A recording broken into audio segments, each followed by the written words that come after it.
na bande équipe mukie na kena ngo première division malgré chances za qui était na kiti ngo deuxième division. Alors biso to lingaki to lité pauvreté wana na kati ba sport ba club sebele ba komba mandia ba club sebele ba komi ba bandumba ba progresser ne loko suya malonga te. Surtout il y a émission La Découverte.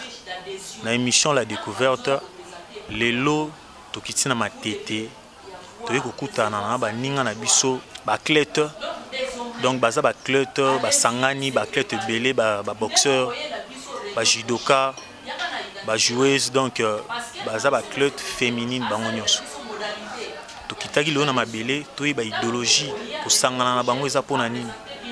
Yango mon to poussa na ki mke premier na président to zo idéologie à président ibisa biso bazo fonctionner ndenge nini bino mo bo découvrir. Bonjour président. Bonjour papa.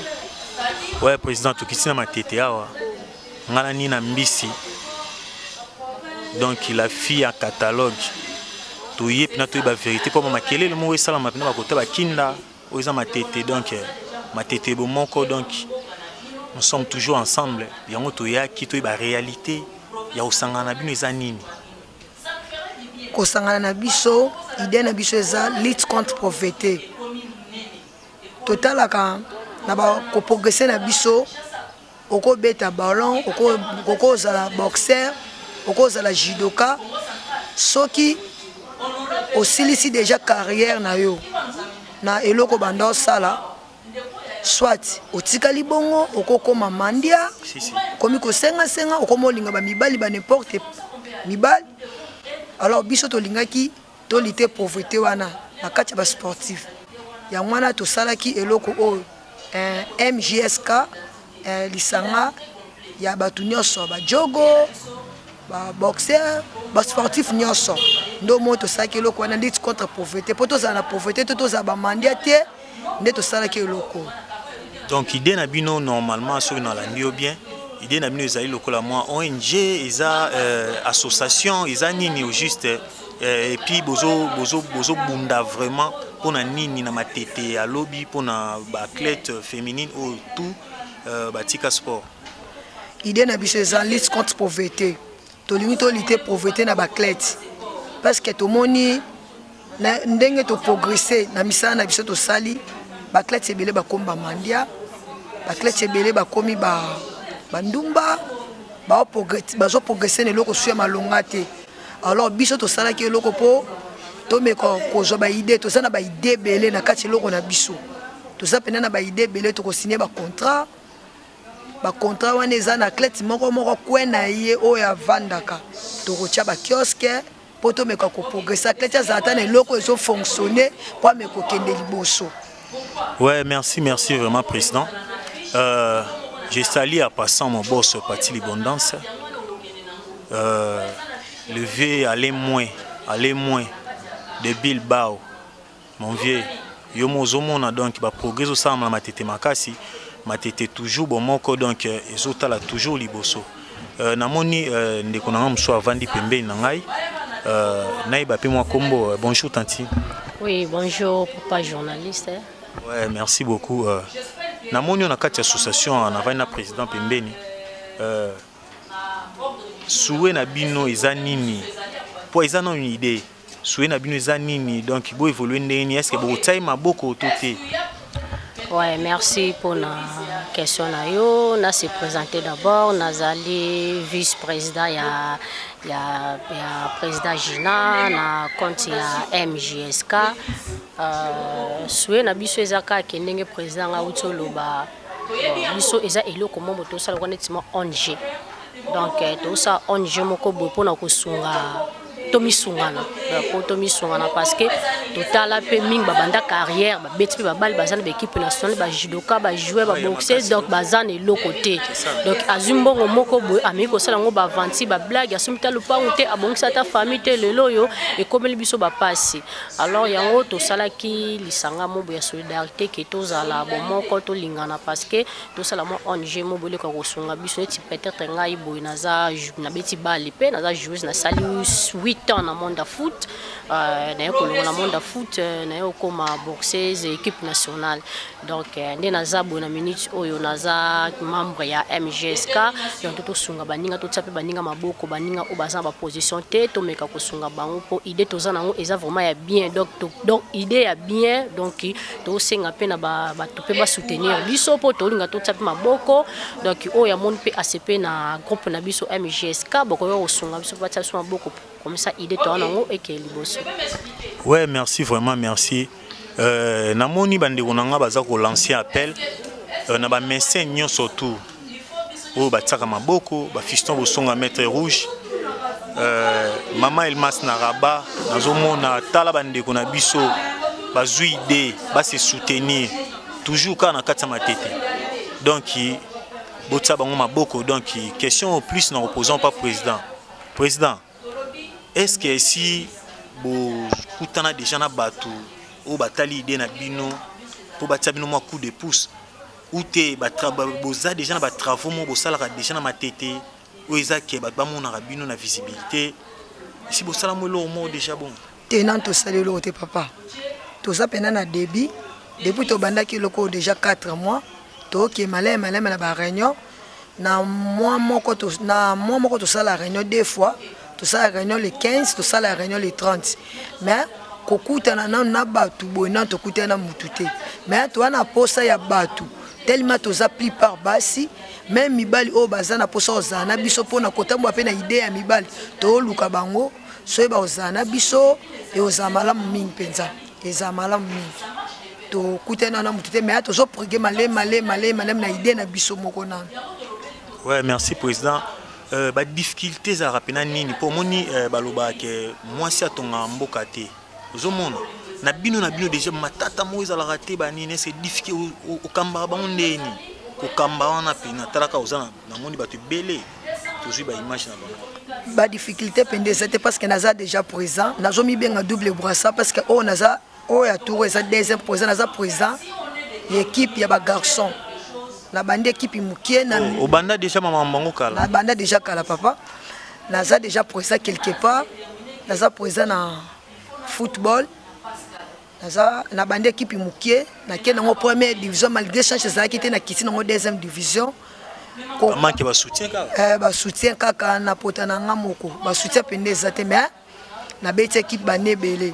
Bon, pourquoi pas te lancer appel na ba pasteur Amos Mbayo bazawana bon président on a mususu l'équipe ba Vita ba Dering ba Renaissance pourquoi pas vous beta peut porter pour ça idée bien moi si président ça charge hein? Bon papa journaliste moni ko beta porte eza nango pena mabete mais façon ya ngandingi na kolela za fantar te mende na kolela nako kende pa mutu lelo na sengi na ke lobby kuna na okende te eza pena ndenge na ngai na bundaka pena na mwa mukie na ngai na bete équipe tamulai na memaka bango centre médical na sombela bango eliaka makasi na sportif eliaka makasi mais pona bandeko na ngai MJSK topota na bango malembe naza mwa ya mona vai na bango mwa mingi na niveau football na vai na bango mi bayoka nga pe mwa mingi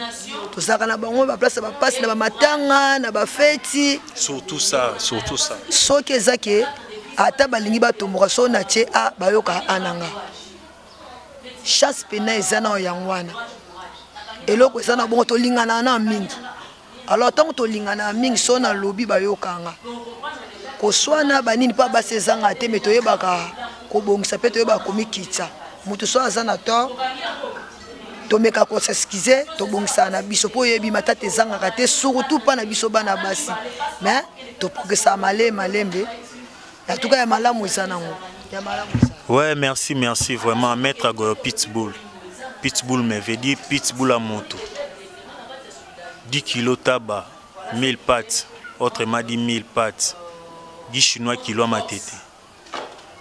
Ouais, nazanga morote ni nambisi azawana nanga fallait pas passer la moi ba question na quoi talaka les étranges bani ko kuto bande ko pena ba vande belé pena bo me ba sportif sikoyo ba okende même moral Donc étonné biso fort to kuta bango pleine réunion donc tozu bango à pied levé et puis tozo pe ba question moko bo mona bango na salle déjà bazana bozo mona ndé to lexa caméra bozo bango na tiri micro pa ya Nina Mbisi.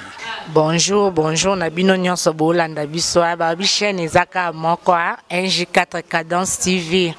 Ya boss nangai Batili Bondasi babi Acha mon pepe papa social babi un jour à 4 jours takayo babi yonde makambo. Donc balobe matete bon moko toujours na kata matete bon moko toye suska na kata kinda toza vraiment na kinda na quartier ya boss nanga Patili Bondasi abotama. Donc toza na kata kinda toye kokuta ba jogo na biso basaka ba jogo te basangani baza ensemble ba jogo na biso basala honneur ya mboka o Congo na Simba. Donc tozana ba boxer na biso ya équipe nationale na biso ka ya Simba lisusu ba meki un peu ko réviser ba lobi non ezana ba jogo ebele ba vandi ba place moko boye bazo souffrir ba jogo ebele ba komi ko sala kindumba eza na ba boxer ebele donc ba athlète surtout ndenge papa na biso junior TGV a ute koloba donc bazo sa makambo boy kaka ke ezo sepelisa baninga mususu te otokuti na kati ya réunion awa. Oui, je m'appelle Mbouy Divine et je suis fondatrice du mouvement MJSK, Mutualité des jeunes sportifs de Kinshasa. Nous avons quand même créé ces mouvements pour lutter contre le chômage au sein des jeunes joueuses. Nous avons tant de joueuses qui sont à l'extérieur comme à l'intérieur de notre pays, mais qui sont en chômage. Alors, nous avons vu, il y a plusieurs joueuses qui sont engrossées, il y a plusieurs joueuses qui n'ont pas même des moyens de vivre, donc on vit difficilement. Alors nous avons créé ces mouvements sur but de relever un peu les taux de chômage au sein de certaines joueuses. Alors, leur but, accompagner surtout ceux-là qui n'ont pas de travail, accompagner surtout ceux-là qui sont désespérés. Alors, on peut ramener tout le monde au sein, qu'ils comprennent que nous ne sommes pas abandonnés. C'est pour cette raison que nous avons créé ça, afin que cela ne soit pas uniquement ici à Kinshasa, ça peut être aussi répandu partout, qu'il soit même à l'extérieur du pays comme à l'intérieur. Mais particulièrement, on vise encore aussi que notre mouvement soit aussi, arrive même au niveau des instances supérieures de FECOFA. On peut arriver là-bas parce que nous avons même des contacts de certaines qui peuvent aussi nous encadrer. Mais dans notre mouvement, nous avons réuni tout le monde, les boxeurs, les judokas, tout le monde sont là. Donc en tout cas, mon souhait en est que nous puissions relever un peu notre maturité afin d'atteindre au but. Merci beaucoup. Je sais qu'il y a partout, même au sein d'une équipe, il y a toujours des difficultés. Il y a des dislogues, des disputes, tout ça, mais nous-mêmes, nous savons comment gérer ça. Mais quand j'ai créé ce mouvement, ce n'est pas pour disputer, mais je sais comment apaiser aussi les températures des uns aux autres. Donc, moi-même, je sais, il y a beaucoup de difficultés qu'on est en train d'attaquer, mais petit à petit, on va arriver au but. Mais parmi les difficultés quelconques, nous avons aussi des difficultés sur les moyens financiers. Effectivement, sur les moyens financiers, parce que notre vie est surgie simplement s'il y a quelque chose à même.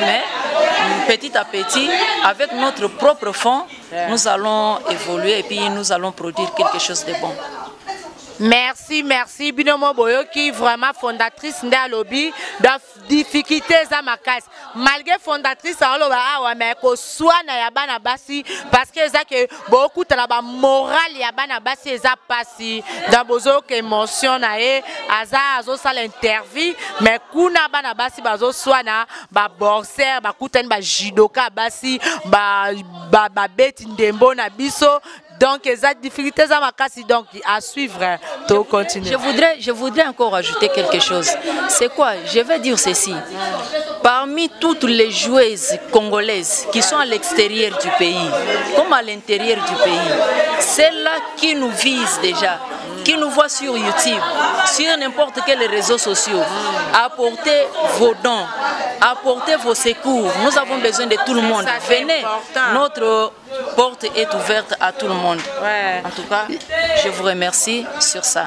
Merci Léa Watunda, ba jouer si tout boza vraiment libanda mboka, bande konabino bango yoyo, bon mema vraiment ba lisungi na bino et ko sala bango vraiment bien makasi. Toza na